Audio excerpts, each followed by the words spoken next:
Si es correcta la teoría de la evolución, deberíamos ver una progresión lenta y constante, pero no es lo que vemos.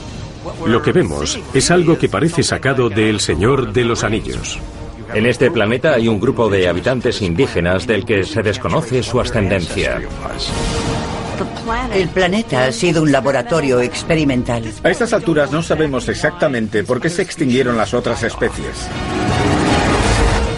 ¿Podría ser este un experimento de los extraterrestres en el que al final solo sobrevivió el Homo sapiens?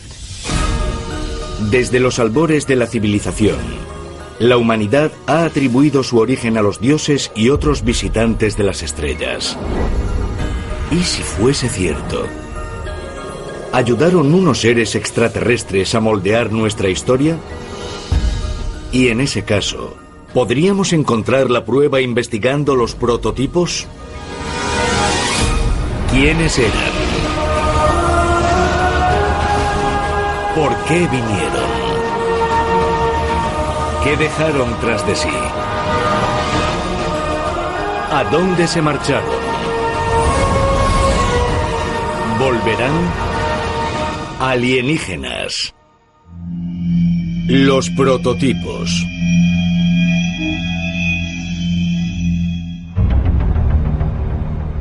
Universidad de Temple, Filadelfia, 1992. David Jacobs, profesor de historia, publica su libro Vida Secreta. Tras más de 30 años recopilando datos de investigación y entrevistando a cientos de individuos que afirman haber sido abducidos por los extraterrestres, Jacobs está convencido de que los alienígenas utilizaron la Tierra como laboratorio genético para crear una nueva especie de híbrido alienígena humano. He analizado unos 1.175 casos distintos de abducción. Y estoy convencido de que fueron reales. Esas personas fueron abducidas. Todas cuentan lo mismo y es algo global. Las colocan en una mesa, les realizan procedimientos. A los hombres les sacan esperma, a las mujeres óvulos. Con frecuencia las trasladan a otras salas donde hay bebés de aspecto extraño que parecen un cruce entre bebés humanos y alienígenas. La pregunta es si están manipulando a los humanos para convertirlos en una especie híbrida. Los críticos, aunque reconocen que la investigación del profesor Jacobs es meticulosa y metódica, siguen rechazando de plano el fenómeno de la abducción. Pero podría ser que los extraterrestres utilizasen ADN humano para añadir otra rama al árbol de la evolución. Los ideólogos de los antiguos astronautas dicen que sí, y sugieren que a pesar de que los relatos modernos de abducción son atractivos, es más probable hallar la respuesta examinando los albores de la humanidad y las muchas especies homínidas con las que compartimos el planeta.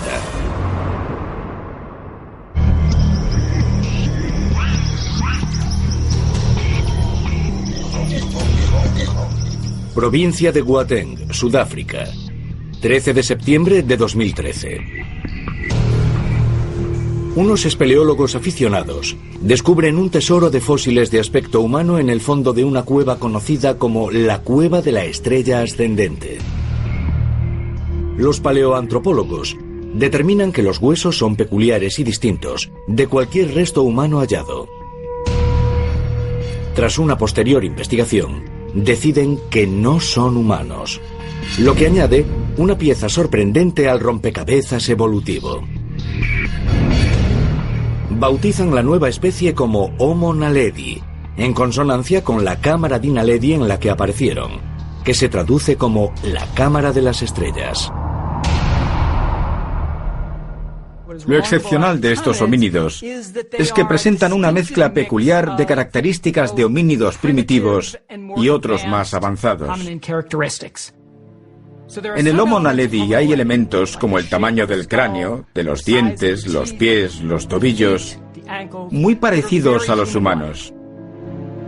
Tienen otras características, como el tamaño del cerebro de solo 500 centímetros cúbicos, una tercera parte del cerebro de un humano moderno, y partes del hombro y del tronco que son mucho más primitivas, mucho más parecidas a los de los primeros antepasados homínidos.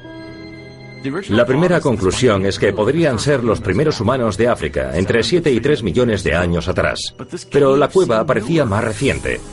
Los cuerpos estaban colocados de un modo demasiado regular. Es como si se hubiese realizado una ceremonia.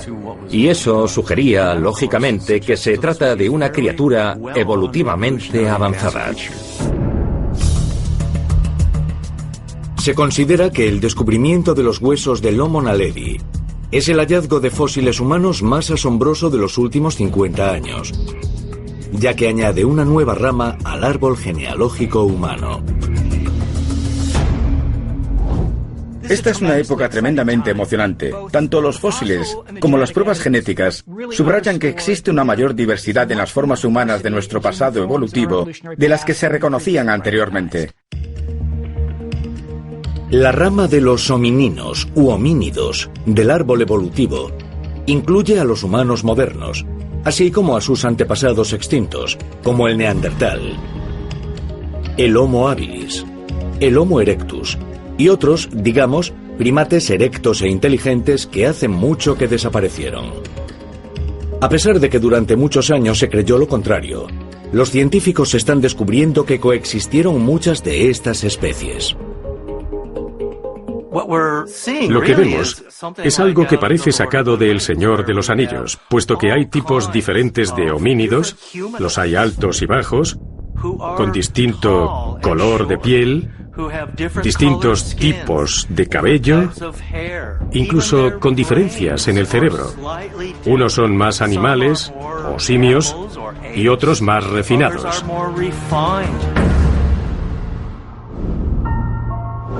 Hay investigadores que sugieren que tras estos recientes hallazgos, habría que reformular la teoría de la evolución de Darwin, propuesta por primera vez en 1859. En su obra, El origen de las especies, Darwin puso las bases de la teoría de la evolución, proponiendo que los cambios graduales en varias generaciones, producto de la selección natural, provocaban la modificación de las especies existentes. Si es correcta la teoría de la evolución, deberíamos ver una progresión lenta y constante. Pero no es lo que vemos. Vemos la repentina aparición de humanos primitivos que están muy evolucionados. La comunidad científica lo explica todo únicamente con la selección natural y la coincidencia. Los defensores del diseño inteligente sugieren que todo es obra de Dios. Pero, ¿no es posible que existiese una fuerza externa de origen extraterrestre?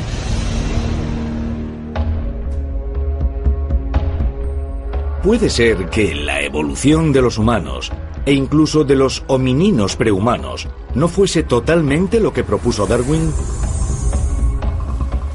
¿Podría haber una explicación más profunda para las diferentes especies de homininos inteligentes que existieron en la Tierra?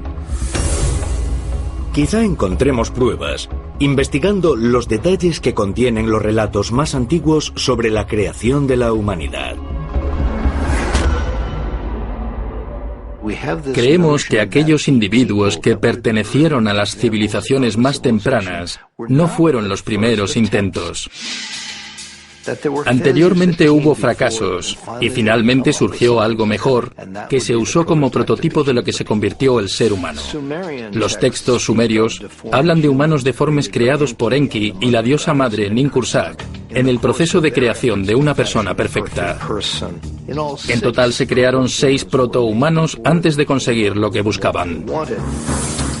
En el texto maya Popol Vuh, el libro de la comunidad, se dice que se hicieron 3 intentos de creación del ser humano.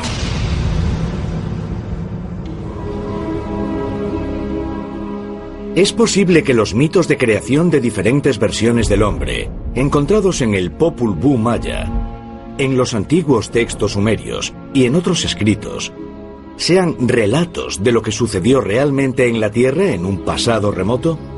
Y en ese caso, ¿Quiénes eran estos dioses? Es muy probable que los primeros humanos hayan sido manipulados genéticamente por unos extraterrestres avanzados que pretendían formular y crear la especie humana perfecta.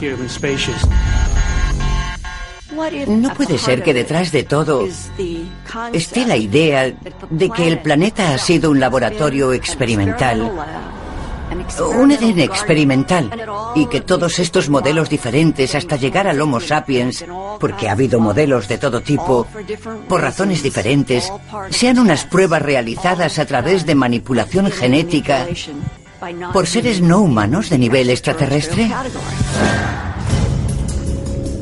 ¿Es posible que los extendidos mitos sobre la creación de varios prototipos humanos sean relatos reales de un experimento extraterrestre? ¿Un experimento que hoy todavía continúa? Quizá encontremos más pistas examinando los fósiles de auténticos hobbits.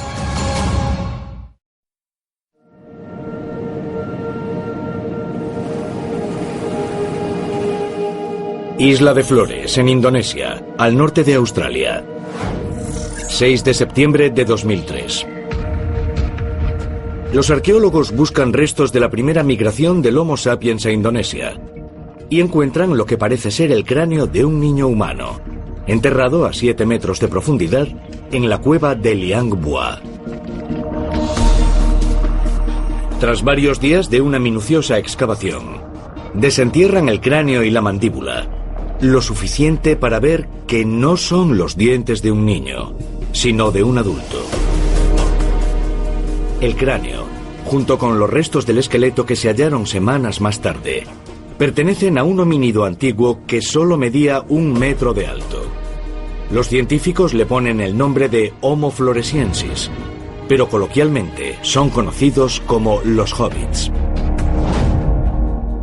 Los homínidos de Flores tienen entre 16.000 y 18.000 años, un período en el que se creía que solo existían humanos anatómicamente modernos. Lo más destacable de los restos de Flores es el tamaño diminuto del cuerpo. Además, al menos uno de los especímenes tiene el cerebro del tamaño de un chimpancé, entre 300 y 400 centímetros cúbicos. A pesar de ello, hay herramientas compatibles con humanos anatómicamente modernos. Cómo conciliar ambos hechos es una cuestión pendiente.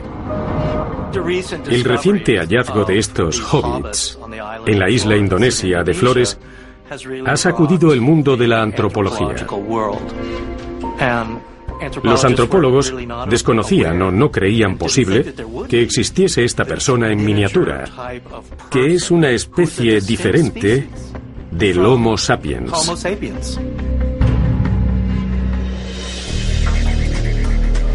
El hallazgo de herramientas de piedra prehistóricas en la isla de Flores sugiere que los llamados hobbits podrían haber llegado allí 800.000 años antes. ¿Cómo llegó esta especie a la isla? Hay 2 posibles opciones para este hecho. Primera, que los hobbits llegasen en barca, y segunda, que los colocasen allí unos extraterrestres en un pasado remoto. Hay quien llega a sugerir que esta isla sirvió de banco de pruebas debido a su aislamiento.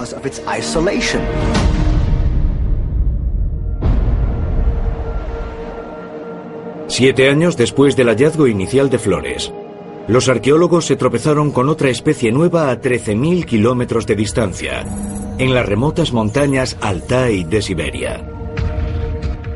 Aislado en una cueva a más de 700 metros de altitud sobre el nivel del mar, los científicos descubrieron un fragmento de hueso de dedo y un diente de una especie prehumana desconocida que existió al menos hace 40.000 años. Le pusieron el nombre de Denisovano, que era como se llamaba la cueva en la que apareció. Al examinar la distribución geográfica de los humanos primitivos, es fascinante ver que están en distintas partes del mundo. Están los denisovanos en Siberia y Rusia. Está el Homo floresiensis en la isla de Flores, y la lista continúa. La pregunta es, ¿cómo pudo suceder? ¿Por qué no se dio el caso de que diferentes tipos de humanos apareciesen en distintas zonas? Tenían su ubicación geográfica propia. Los descubrimientos de las 2 últimas décadas trazan un esquema con al menos 4 grupos diferenciados de homininos inteligentes en zonas aisladas del planeta. El Homo floresiensis, aislado en la isla de Flores. Los denisovanos, habitantes de las montañas Altai de Siberia. Los neandertales, que ocupaban Europa occidental. Mientras que en África surgían los humanos anatómicamente modernos. Los científicos no acaban de comprender el papel del aislamiento geográfico, pero los estudios de las poblaciones isleñas, de especies humanas y no humanas, nos dicen que los hábitats aislados son un campo de cultivo fértil para adaptaciones singulares y distintivas, e incluso cambios extremos en el tamaño corporal. En 1972, el famoso teórico evolutivo, el profesor Stephen Jay Gould, propuso una modificación en el modelo estándar de la evolución. Su teoría del equilibrio interrumpido abordaba las pruebas de que los cambios en el registro fósil no surgían como un proceso estable de evolución gradual, tal y como proponía Darwin, sino a trompicones. Y estos cambios rápidos parecían suceder sobre todo en situaciones de aislamiento. Esta teoría sigue siendo polémica, puesto que sugería que debía haber en juego un mecanismo desconocido. Pero su investigación no llega a definir cuál podía ser ese mecanismo.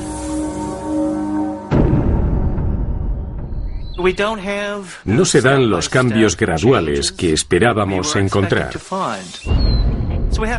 Por eso debemos preguntarnos si existe esta lenta evolución aleatoria o si hay saltos repentinos que hacen que salga de la incubadora una nueva especie. Es como si tuviésemos estas distintas especies de humanos desarrolladas de modo aislado en diferentes partes del mundo. Siempre he sostenido que la Tierra es un planeta de experimentación. Me recuerda a la isla del Dr. Moreau, en la que estás aislado en una zona determinada y puedes hacer tu trabajo con tranquilidad e intimidad. No hay razón para que no quieran hacer lo mismo aquí. En lugar de abducir personas y llevárselas a un planeta diferente para experimentar, cosa que creo que hacen. ¿Los extraterrestres usarían islas para un experimento? ¿Cimas de montañas para otro experimento? Pero controlarían su trabajo, manteniendo separados los distintos experimentos. ¿Océanos? ¿Montañas? ¿Islas? ¿Penínsulas? Si aceptamos la hipótesis del zoo, que sugiere que este planeta no es más que un experimento de seres extraterrestres, debemos preguntarnos si este es un experimento hecho por extraterrestres en el que, al final, solo sobrevivió el Homo sapiens. Es posible que algunas zonas remotas del planeta hayan servido como incubadoras extraterrestres para el desarrollo de protohumanos. En ese caso, ¿se canceló el experimento para dejar hueco al crecimiento del Homo sapiens? Quizá hallemos más pruebas, examinando a nuestro pariente evolutivo más cercano, el neandertal. Sima de las Palomas, España, 2011. Los arqueólogos desentierran una tumba prehistórica en la que hay 3 individuos enterrados, unos al lado de los otros, con las manos juntas como si fuese un rito. Debido a esta forma de enterramiento, los arqueólogos suponen que son restos humanos. Pero la sorpresa viene cuando descubren que son nuestros primos evolutivos, los neandertales. Se necesita mucha imaginación para preparar los muertos. Indica que había una idea de vida después de la muerte. Y a su vez, esto nos conduce a la idea de un dios. Es un pensamiento religioso muy complicado que sugiere que los neandertales tenían la capacidad de razonar simbólicamente y de crear una cultura. Esto nos lleva a un nivel de civilización, o al menos de una protocultura más avanzada de lo que imaginábamos. Desgraciadamente, los primeros hallazgos de los neandertales los hicieron parecer como cavernícolas brutales, sin inteligencia, muy diferentes de nosotros. Eran más bajos y compactos, pero tenían un cerebro grande, se vestían, cuidaban de los enfermos y los mayores, eran muy inteligentes. En 2014, los científicos analizaron materiales de 40 yacimientos arqueológicos distintos para fijar una fecha fiable para la extinción de los neandertales. La fecha acordada fue hace 40.000 años, lo que indica que coexistieron con el Homo sapiens al menos 1000 años. Pero, ¿por qué desaparecieron? De momento no sabemos por qué desaparecieron las otras especies. Es cierto que coincide en general con la expansión de los humanos anatómicamente modernos a todos los rincones del planeta. Pero en contra de lo que creíamos, no parece que fuese la falta de inteligencia lo que llevó al ocaso de los neandertales. Aunque hace mucho que se extinguieron los neandertales, en 2013 los genetistas evolutivos descubrieron que había poblaciones de humanos modernos que portaban genomas de neandertales y denisovanos, lo que sugiere que se cruzaron en algún momento. Los marcadores genéticos neandertales se concentran en poblaciones de Europa y partes de Oriente Medio. Los marcadores de los denisovanos se encuentran en las poblaciones asiáticas continentales, en los habitantes de las islas del Pacífico, Nueva Guinea y en los aborígenes australianos. Según algunos ideólogos de los antiguos astronautas, este mestizaje puede ser la clave para entender el ocaso de otras especies de homininos inteligentes que compartieron el planeta con los seres humanos. Pensemos en la posibilidad de que se pretendiese que estas diferentes razas de homínidos estuviesen separadas geográficamente de las demás, en zonas consideradas demasiado grandes para que se produjese algún contacto entre ellas. ¿Es posible que se desaprobase el mestizaje y que el inicio del cruce con los neandertales dañase la esencia misma del experimento? Por ello hubo que poner fin a la variedad neandertal o eliminarla del planeta para evitar que ocurriese. Al examinar los textos antiguos, sobre todo los religiosos de hace miles de años, nos encontramos con la idea de que los dioses o un dios querrían crear un humano que fuese puro, física y moralmente.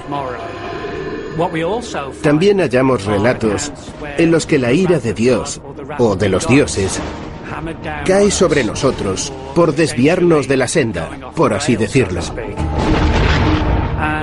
Podríamos aventurar que este fue un ejemplo de intervención extraterrestre para tratar de purificar de nuevo la especie y que para ello hubiese sido necesario eliminar porciones significativas de humanos primitivos y empezar de cero.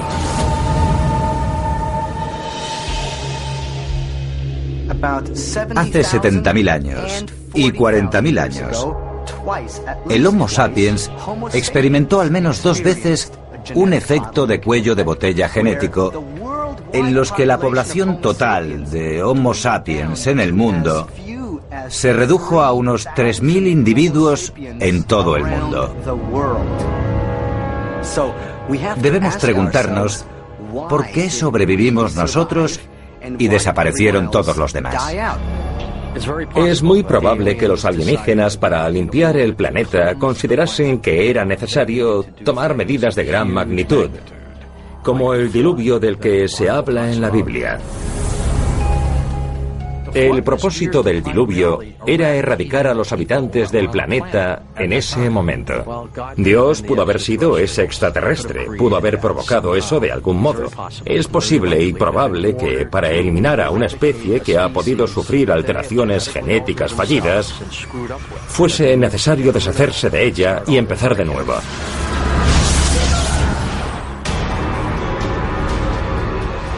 ¿Erradicaron los extraterrestres varias especies prehumanas para mantener la pureza genética del ser humano?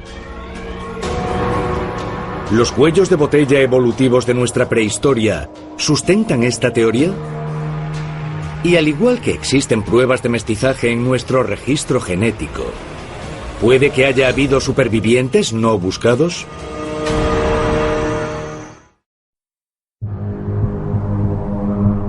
Universidad de Emory, Atlanta, Georgia, 1998.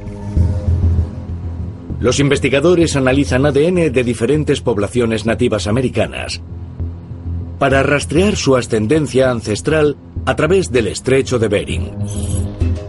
Se categorizan los linajes en 4 haplogrupos: A, B, C y D. Cada línea representa una migración diferente desde el continente asiático, hace 20.000 o 30.000 años. Pero descubrirán que hay una pequeña porción de población nativa que no encaja en ninguno de los grupos genéticos conocidos. Sus orígenes se remontan a 36.000 años atrás, pero no vienen del estrecho de Bering. Los científicos los bautizan como linaje X. Entre los haplogrupos humanos destaca uno, el linaje X, que se encuentra en el 2,5% de los grupos americanos nativos y también en pequeñas poblaciones del norte de Europa y Oriente Medio. No hay conexión alguna entre estos grupos. No se entiende por qué son tan distintos estos haplogrupos X. ¿No es inaudito que haya un grupo de nativos de este planeta del que no podamos conocer su ascendencia? Los científicos se lavan las manos y dicen que no saben cómo puede ser. ¿Cómo es posible que no estén emparentados con nadie? ¿Cómo puede ser? Aunque el origen del linaje X sigue siendo un misterio, algunos ideólogos de los antiguos astronautas creen que podría estar relacionado con una raza perdida de gente que se dice que existió en todo el mundo, incluso en América del Norte. Puede que este gen del linaje X esté conectado con los gigantes de los que se habló en todo el mundo. En América, desde mediados del siglo XIX, los arqueólogos empezaron a desenterrar esqueletos de gigantes que medían entre 2,10 y 2,45 metros. En el siglo XIX, los arqueólogos del Smithsonian desenterraron docenas de esqueletos de gran talla en los túmulos funerarios de la antigua tribu india de Adena. La mayor concentración de los mismos se dio en el Valle de Kanawha, en Virginia Occidental, en una zona que los investigadores conocen como el Valle de los Gigantes. El escritor e investigador William Henry ha quedado con Jason Jarrell, experto en los indios Adena, para examinar uno de estos antiguos montículos. Este es el túmulo de Creel, que excavó el Instituto Smithsonian en noviembre de 1883. Los investigadores abrieron una zanja circular desde el alto del montículo por el medio hasta la base. Vaya. Ahí fue donde encontraron una tumba elaborada. Esta estructura contiene 11 tumbas. Había 10 tumbas colocadas en un semicírculo alrededor de un personaje central. Son 10 personas alrededor de una figura central. ¿Qué tenía de significativo esta figura? Según A.R. Sainz, que colaboró con la excavación del túmulo, la tumba central medía 2,10 metros de largo.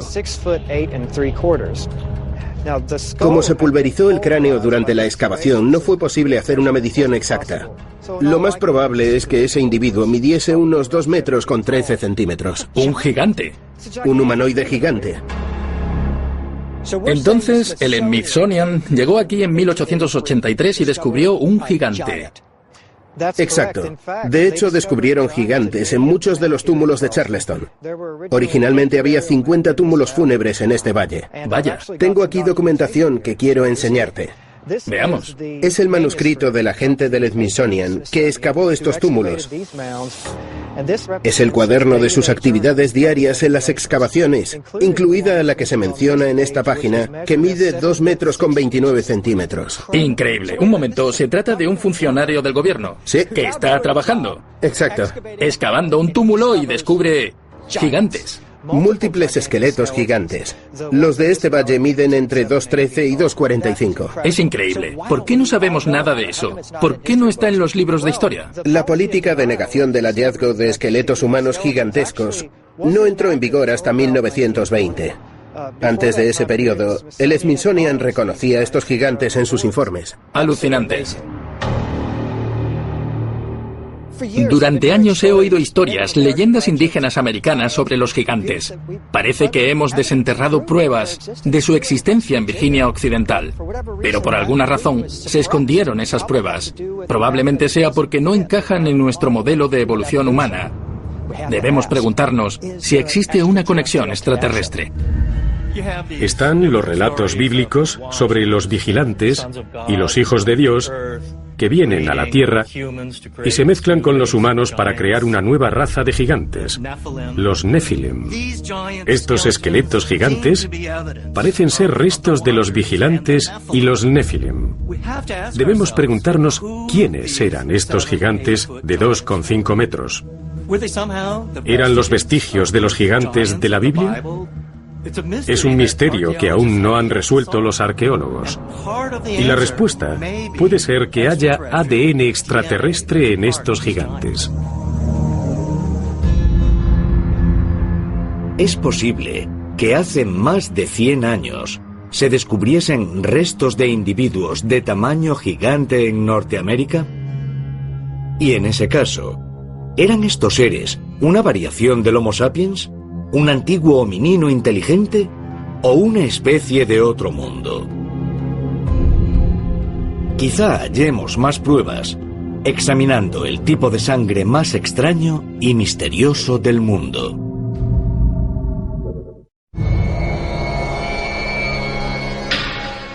Entre la frontera de España y Francia, encontramos la cordillera pirenaica. Los vascos, habitantes de esta aislada región, llevan mucho tiempo desconcertando a antropólogos e historiadores. La lengua que se habla en esta zona no está emparentada con ninguna otra de esta parte del mundo. Y su población también tiene la concentración más alta de sangre de tipo RH negativo del mundo. Hasta el 35% de los vascos tienen sangre con RH negativo.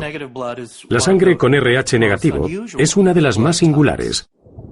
Es un tipo de sangre que es poco probable que mute o interaccione con otros tipos de sangre. La sangre humana se divide en 4 grandes grupos: O, A, B y AB. Además, existe otra variación entre grupos sanguíneos según el factor RH o factor Rhesus, que mide en la sangre los antígenos de base Rhesus. El nombre procede de un mono natural de la India y otras zonas de Asia, el macaco Rhesus. Este macaco se utilizó en experimentos hechos con transfusiones de sangre para ver la aceptación de la sangre en distintos receptores. Se descubrió que el factor Rhesus podía ser positivo o negativo. Casi todos los humanos del mundo tienen RH positivo.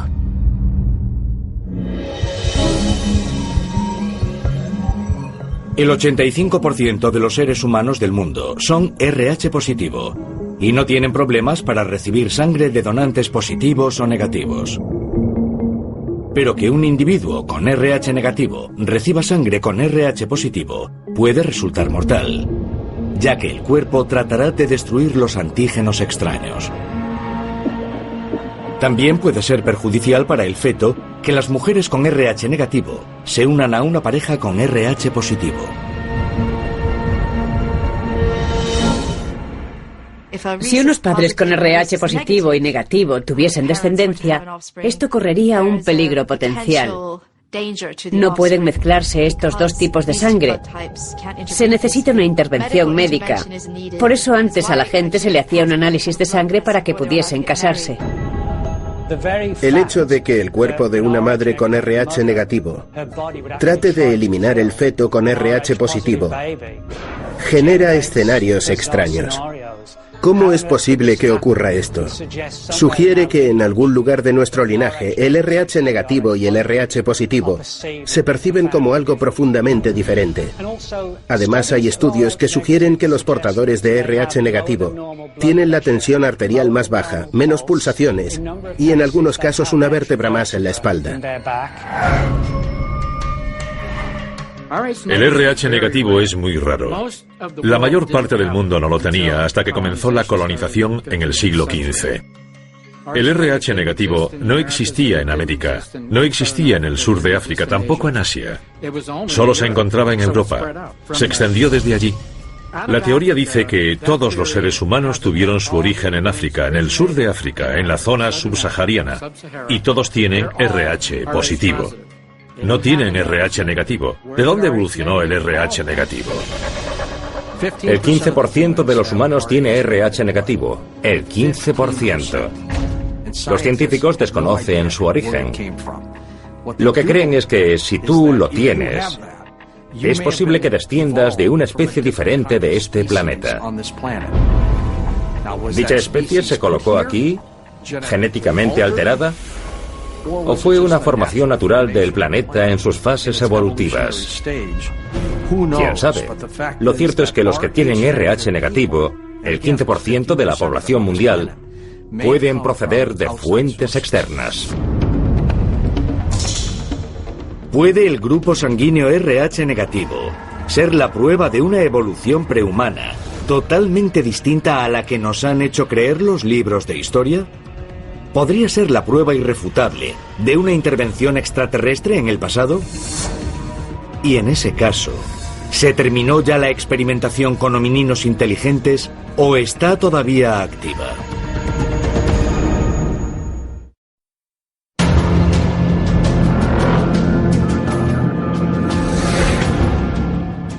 «15 años después de que el profesor David Jacobs propusiese en su libro que los alienígenas estaban experimentando con los humanos, el antropólogo John Hawkes publicó un estudio en el que sugería que los humanos habían experimentado una inexplicable aceleración de su evolución en el pasado reciente.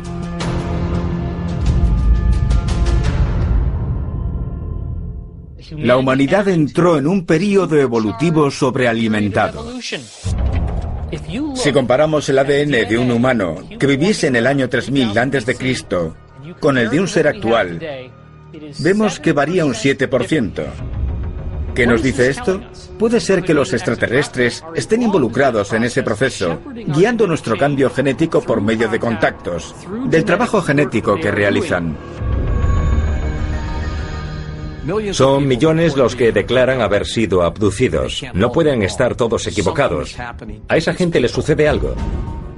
Si por un momento asumimos que podemos ser el tubo de ensayo del universo, donde experimentan, manipulan genéticamente y cambian las cosas, es muy posible que el experimento continúe.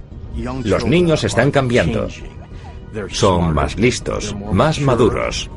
Crecen mucho antes que nosotros cuando éramos niños. Nadie sabe cómo será dentro de 50 años o 100 años. Es posible, como sugieren los ideólogos de los antiguos astronautas, que la evolución no sea solo el resultado de la selección natural, sino también de la manipulación alienígena. Y que los humanos se estén transformando rápidamente en una especie nueva diseñada para sustituir al Homo sapiens.